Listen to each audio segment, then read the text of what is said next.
Hello, it's good to see you today. My name is Jennifer Shepler, and welcome to my YouTube channel called Food for Life, where the food isn't just for the belly. So, with that, our topic is about shame today. But first, let's do some housekeeping. I'm not a professional or counselor or a doctor, these are my opinions only. And so I am sharing my opinions with you because I'm a professional in my own life. And the situations that I've been put in have taught me a lot of lessons. So I may make a few mistakes. I'm not perfect.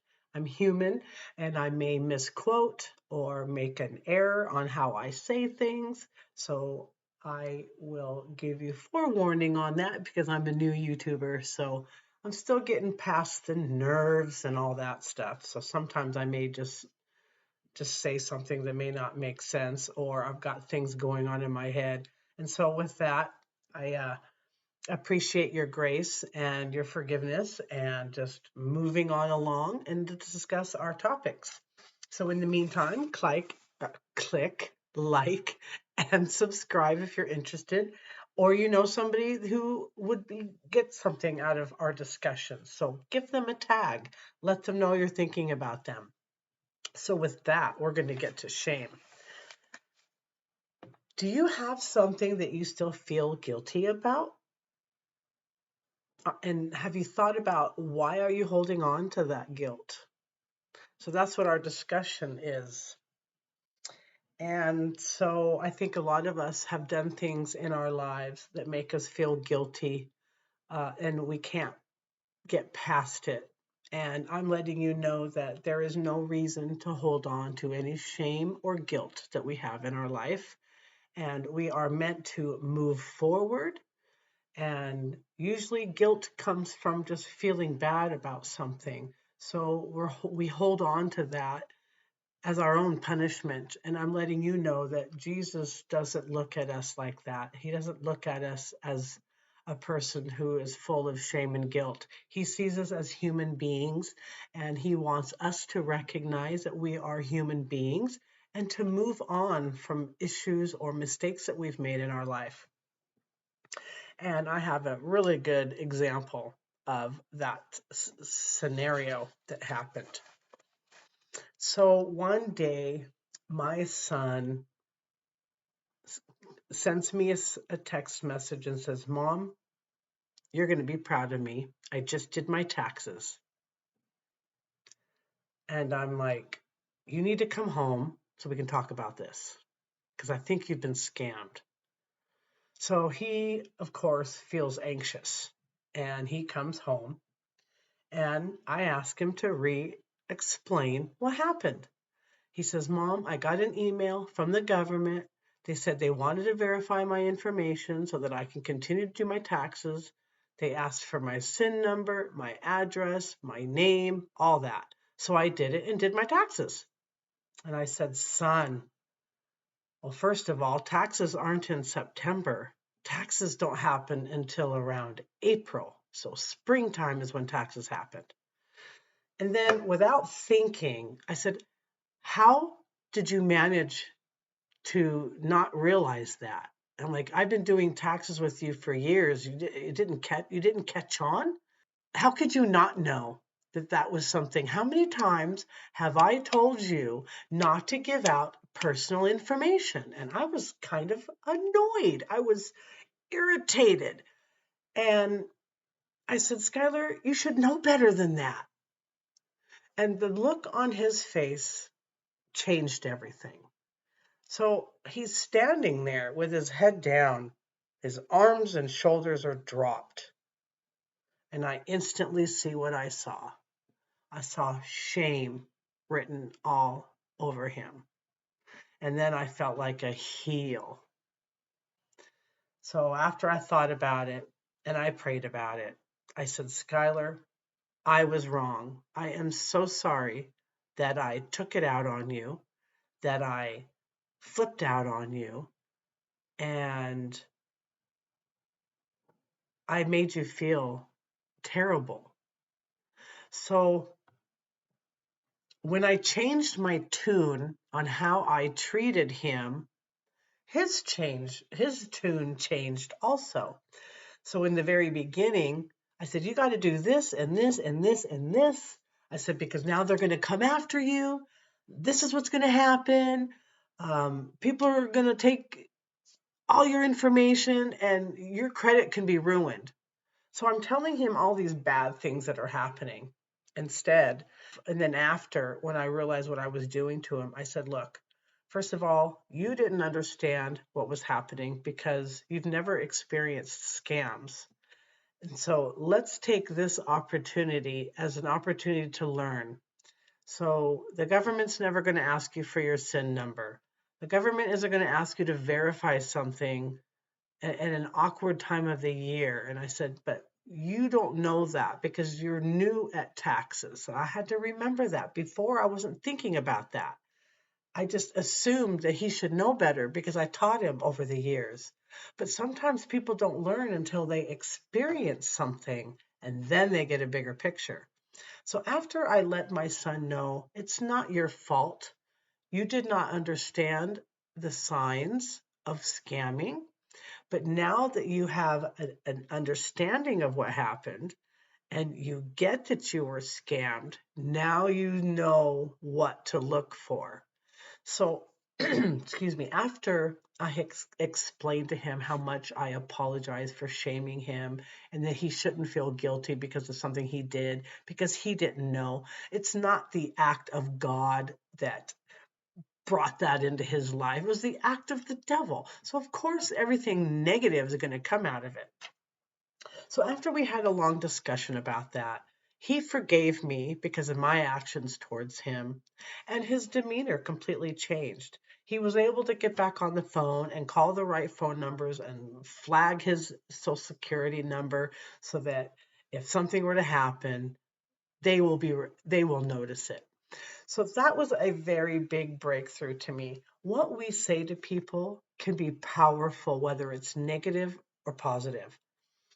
So that was my worldly thought is attack him, tell him shame on you, tell him what he did wrong. That's what the world does. But God does it differently. So let me share a couple of scriptures that I pulled out for that. One of them was Proverbs chapter 3, verse 7 and 8. And this is from the New Revised Standard Version. I think. Don't quote me on that specifically. Okay, so Proverbs 3, 7, 8. Do not be wise in your own eyes. Fear the Lord and turn away from evil. It will be healing for your flesh and a refreshment for your body. And that's exactly what happened. I'm sitting here assuming that my son should know better. That is what not being wise in our own eyes means. Okay, I jumped to conclusions. Fear the Lord. Well, they're not saying be scared of him because he's going to come after you. It means it's kind of like the same thing as what you do with somebody important in your life. You don't want to let them down. You don't want them to be disappointed. So we need to change the way we do something so it pleases the Lord. Okay? That's what fearing the Lord means. It means watch out. Dad's watching. So be on your best behavior because he's going to punish if we don't take care of things eventually. Okay. It's just a small version of what fear thy Lord is. It doesn't mean we should be afraid of him. It means watch out for our actions. Okay. Turn away from evil. It will be healing for your flesh. So that's exactly what happened between my son and I. I felt like a real jerk treating my son like that because it's something that he just doesn't understand. And so I had to change my tune and say, I'm sorry for treating you like that. This is what I was going through. I was afraid.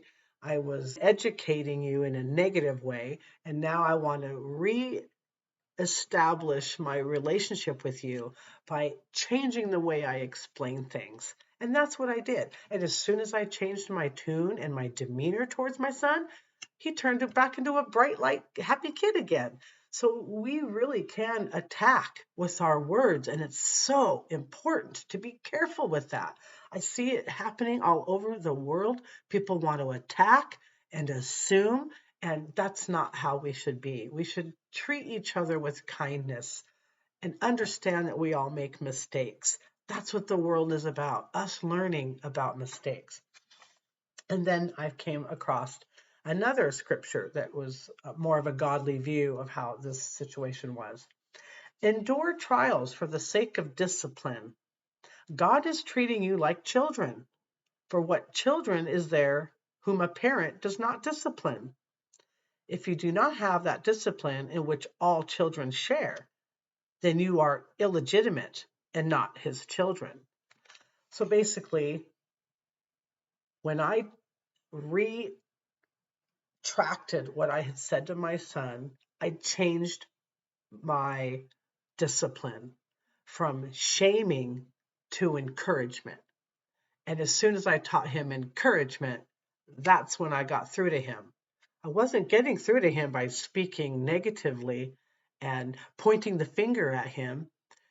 Because of encouragement, he became more bright. And that's what we need to do for each other. We need to look out for each other. That's what the world and what we're living in today needs. People need to be strengthened, not put down. We need to find new ways to discipline, and that's always encouragement. It's very difficult to live in society when you got people beating you down, when you're already beating yourself down for something that you've done. We already know we make mistakes. So be that encouraging person and encourage discipline through positive examples and words and not negative ones like I demonstrated that day.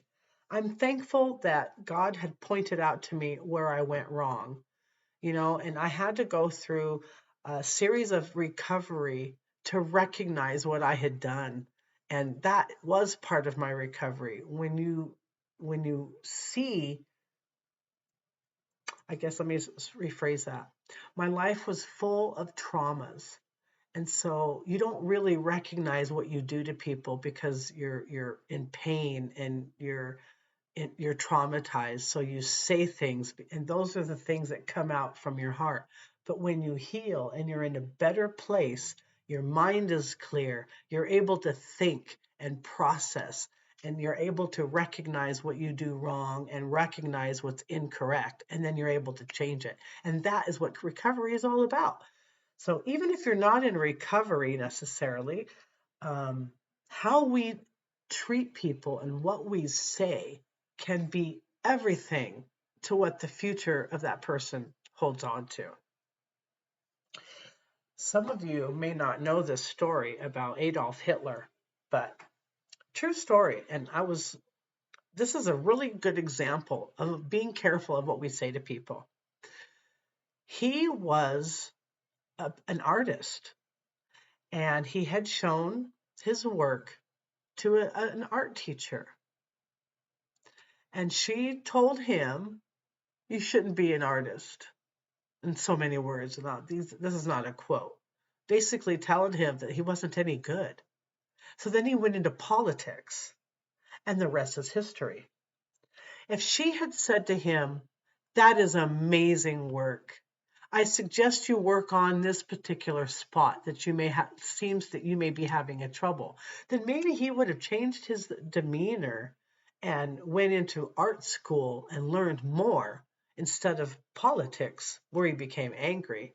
I'm not saying politics made him angry, but that art teacher changed the course of his life because he didn't think he was any good. That was just an opinion. If only we can remember that in the future. So be careful with what we say to one another. Don't hold on to shame and guilt. We were not meant to hold on to it. The devil wants you to hold on to it. That's what the world is right now, full of the evil stuff, and it's becoming more and more accepted. And we have to make a stop to that. It is up to us to make that stop. If you're a part of the problem's not going to go away. And the first thing we got to do is when we point, look how many are pointing at us. Don't point your finger at somebody without looking at yourself in the mirror first. So with that, we're going to do a motivational draw. I like to draw a different one so I don't draw the same ones. And we'll see what kind of encouragement word that Jesus has for us today. And in the meantime, like and subscribe if you're getting a kick out of these topics. I'm enjoying talking with you about it. I hope that I'm bringing some kind of delight in your life in one way or another. And so, Psalms 37, 8 through 9 says, "Stop being angry. Turn from your rage. Do not lose your temper." Well, isn't that fitting compared to today? This was a random draw and it fits right along with my story. "It only leads to harm, for the wicked will be destroyed, but those who trust in the Lord will possess the land." Of course, we're talking about the land would be heaven. So people that are interested in bringing you down, that's not of God. That is of the devil. And so we are the light of the earth and the salt of the earth. He put us here to encourage people to keep moving forward. Don't step back like the devil wants us to. And that is what's happening in the world. People are stepping back, looking amongst each other and not of God. Do what He wants us to do, and your life will be a whole lot smoother. I've learned that the hard way. It took me 50 years to finally get what the course of my life was really my purpose in life, to bring hope into the world at this age where things just seem like it's chaotic. He's the one who can put us into the right. So with that being said, I hope you have a fabulous day. Encourage another person. And if someone feels shame, speak to them about it. Remind them it's not their fault. They're human, and that they can change the way they feel with shame by having a little bit of encouragement in their life. Let that encouragement be you. So have a great day, like and subscribe, and I'll see you next time.